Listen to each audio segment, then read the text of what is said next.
যে আমার ফোনে নেট নাই, হয়তো এই জন্য চলে না। বাসায় থাকা অবস্থায় হচ্ছে ওয়াইফাই দিয়ে চলে, বাইরে গেলে আমি দেখি যে আমার সিমে কত মানে 7 জিবি না যেন 8 জিবি নেট আছে, কিন্তু আমার নেট চলে না। এখন আমি তো বুঝতেছি না যে কি হইলো, একদিন বাইরে গেছি এই অবস্থা, অনেক নেট লয়ে গুতাগুতি, কিন্তু তারপরে কোনো কিছুতে হয় না। আমি কই মনে হয় নেট প্রবলেম, হয়তো হইতেও পারে। তো তারপরের দিন আমি বাইরে যাবো, তার আগে ভাবতেছি কি আমি কি দেখি ফোনে নেট আছে কিনা, কারণ বাইরে গেলেই তো নেট নিয়ে সমস্যা হয়।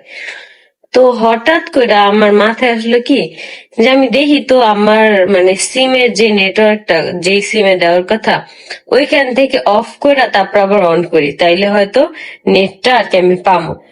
ওমা, ওইটা অফ করতে যাই দেখি আমার ফোনে 2টা সিম। আমি হচ্ছে কিছুদিন আগে একটা সিম নিছি নতুন, দেখি সেই সিমে হচ্ছে নেটের করে রাখছে, মানে ওই যে ফোনের নেটের অপশন থাকে না, সেটার মধ্যে দেওয়া, কিন্তু ওই সিমে আমার কোনো নেটই নেই, ফোনের টাকাই নেই ওই সিমে, কোনো মানে টাকাও নাই, কোনো নেটও নেই।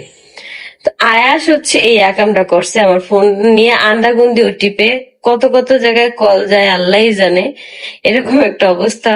2-3 দিন আগে রিয়ার সব ছবি ডিলিট করে দিছে, মানে রিয়ার পুরান যে কটা ছবি ছিল সব ডিলিট করে দিছে। তো এগুলো হচ্ছে আবার ডিলিট ফাইল থেকে রিয়া হচ্ছে আবার রিকভারি করে আনছে। তা আমার ফোনের আজকে এই একটা অবস্থায়, বাইরে বসে আমি হচ্ছে আমার ফোনে অলরেডি 7 জিবি নেট আছে, আমি আবার হচ্ছে 1 সপ্তাহ এমবি কিনছি 164 টাকা দিয়া। তারপর আমি কই কি কই দিই এখন আহি কিনা, কারণ আগে 7 জিবি আর এখন হইতাছে প্রায় 3 জিবি না তো 4 জিবি এরকম আর কি নেট 7 দিনের জন্য। এখনো তো এটা অ্যাড হয়েছে, তাহলে এখন আসতেছে না কি লিগা। আজকে এই অবস্থা, আমি দেখা তো পুরোই অবাক। আমি আল্লাহ, আমার আগে যে নেট ছিল সেটার মেয়াদ আজকে শেষ, সেটা তো গেছে গো 7 জিবি, আমি চালাইতেই পারিনি। আর এখন যেটা আছে সেটা কালকে রাত 12টা বাজে, কালকে না সরি, আরো 2-3 দিন টাইম আছে, যেহেতু এটা 7 দিন মেয়াদ এরকম। তো এই অকাম গুলো আর কি করে, এটা এই পর্যন্ত বুঝতে পারিনি, আজকে বুঝছি। আজকে তো পুরো আমি যে কি করলো কি, মানে কি থুয়া কি করলো। এখন আমি দেখি যে ফেসবুকে বিচার দেওয়ার ফলে আমার এই সমস্যাটা সমাধান হয় কিনা।